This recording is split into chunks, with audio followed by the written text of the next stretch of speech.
जी नाज़रीन, हमें पता है कि नासा जो अमेरिकन स्पेसशिप प्रोग्राम का इंस्टीट्यूशन है, उसने ऐसा प्रोजेक्ट अपोलो के नाम से डिज़ाइन किया था कि जिसके थ्रू जो फर्स्ट ह्यूमन बीइंग है नील आर्मस्ट्रांग चाँद के ऊपर उसने लैंड किया।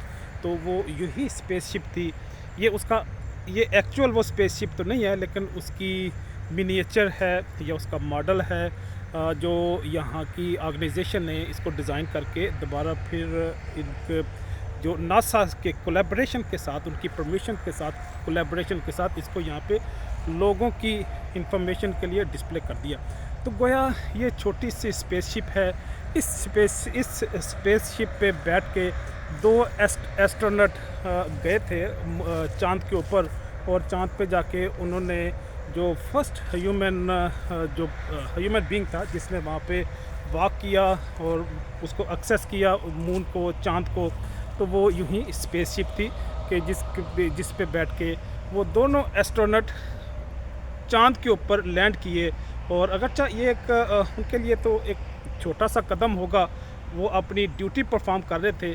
जिस तरह और कई सारे लोग जो चाहे पावर में काम करते हों, चाहे कम्युनिकेशन में हो, चाहे मिलिट्री में हो, अपनी अपनी ड्यूटी परफॉर्म करते हैं। तो इनकी भी रिक्रूटमेंट सिलेक्शन हुई। सिलेक्शन होने के बाद इनको ट्रेनिंग दी गई, जो भी इनकी रिस्पॉन्सिबिलिटी थी। तो गोया जो आपको बताने वाली बात है वो ये है कि वो यूही स्पेसशिप थी जो उनको लेके ज़मीन से निकल के फ़ज़ा से निकल के ख़ला से निकल फिर चाँद पे लैंड की। और लैंड होने के बाद वो वापस ज़मीन के जो उसका ऑर्बिट है यहाँ पे आए सॉरी आने के बाद वो दोबारा फिर इस अमेरिका के अंदर सक्सेसफुली लैंड कर गए।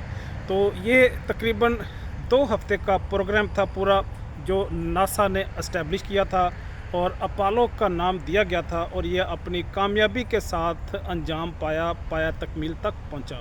आपके साथ यूँ इन्फॉर्मेशन शेयर करना मकसूद था। इजाज़त चाहूँगा। अल्लाह हाफ़िज़।